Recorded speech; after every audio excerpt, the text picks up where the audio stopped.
Hello everyone, welcome in today's video. In today's video, we'll be doing a calculation-based video where we'll be looking at the insane gravity that is in One Piece. This video will be quite simplistic and I'll actually show the methodology of how to do all the calculation that is within this video.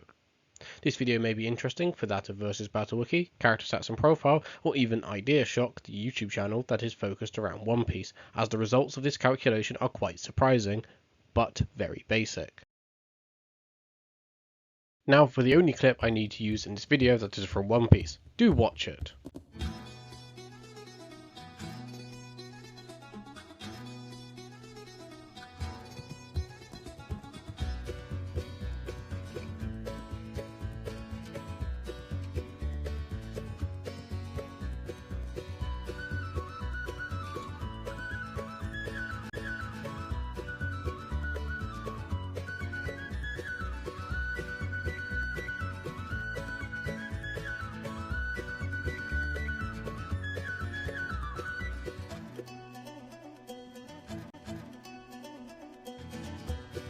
Allow me to explain what exactly you just saw was incredibly impressive.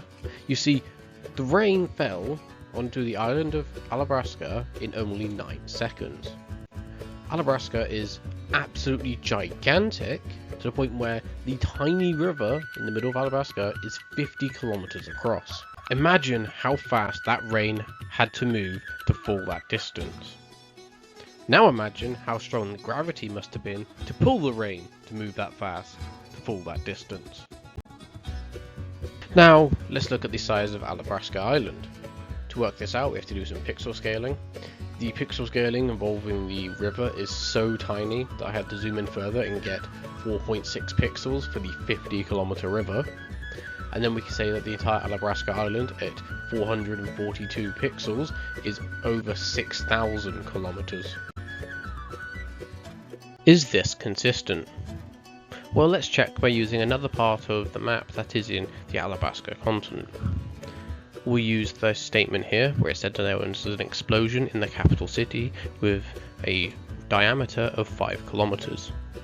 Now this explosion did not disrupt Crocodile Sandstorm, meaning if we were to geometrically show it, the sandstorm must at least be 10 kilometers across. If we then look on the map to see how big this is, we can say the height of this part of the circle is 48 pixels, while the width is 56 pixels. So the smaller of the two, 48 pixels, must be at least 10 kilometers. Compare that with the entirety of the Alabasta city, we can say that it has a height of 75.34 kilometers, or a width of 76.77 kilometers. Using this, we can say an estimate for the river's width would be 31 kilometers, or an estimate for the island's width would be 4,300 kilometers. This is about 50% less than the results we previously had. Quite close, but not good enough, I'd say. This would likely be because the 5 kilometer explosion was on top of this massive building, and the estimate for the 10 kilometer sandstorm did not include this building, meaning that it is likely the 50% difference comes from this one building. To confirm this, let's try another method. While heading across Alabasta, there are at 3 different points, 3 different map readings to say exactly how far they are across. These map readings all come up with time frames for how long they have walked. The first time frame was a half-day walk, which using the average walking speed, if you remember from my Bleach video, means that they must have moved about 59 kilometers. Compare that to how big the river is in this same map scheme, we get 35 kilometers, smaller than the 50 kilometers that Vivi said. The next one was 24 hours, an entire day, going up to 119 kilometers, which comparatively with the river was about 40 kilometers. That is bigger, but still smaller than the 50 kilometers that Vivi said the river was. However, the last one at 17 hours, which is the only one that isn't a drawn map but an actual narrative one, is at 84.6 kilometers, with the river being 59 kilometers. That's actually bigger than what Vivi said. With this overall, I think Vivi's claim of the river being 50 kilometers across, approximately, is very valid, and I'd say the island is in fact 6,900 kilometers across in total. Now that we have a consistent size for the island, we can use the image width And from there we can work out the perspective distance. The perspective angle is 6.15 degrees, while the perspective distance is an absolutely gigantic 64,550 kilometers, which is larger than the entire diameter of Neptune.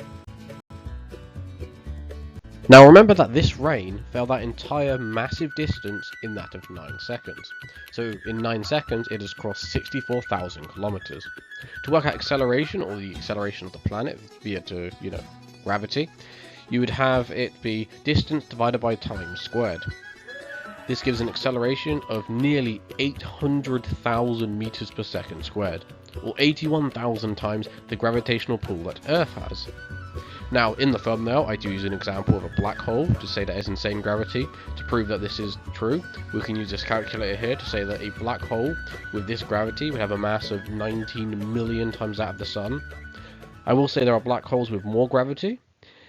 Black holes which are smaller have stronger surface gravity than that of larger ones. This is because as they get bigger, the requirement to have an escape velocity that pulls in light is smaller and smaller. So with that, a smaller black hole, like the one that's known to have only 3 solar masses, would have a much stronger gravity of 5 trillion meters per second squared.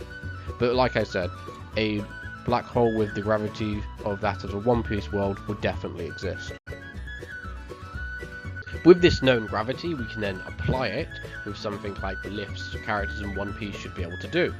For example, with this stats here for what average squat, bench, deadlift and overhead press would be, we can then look at how much an average person in One Piece could lift. If we assume their mass is about 80 kg, they could squat nearly 10,000 tons, they could bench nearly 8,000 tons, their deadlift would be over 13,000 tons, and their overhead press would be over 5,000 tons. This sounds completely wild, however, very early on in One Piece, a very low level squad of pirates were able to do a massive feat cracking the side of a hill using just a bash of their hand, and they did this simply by believing that they could go harder and be stronger, meaning that average people in One Piece can reach these levels of insane strength. Therefore, I would say the One Piece world does have insane gravity. And with that, thank you all for watching this video. If you enjoyed this video, make sure to go check out the other content on the channel. These are all done, these calculations, so that other people can know, spread the knowledge, spread everything else.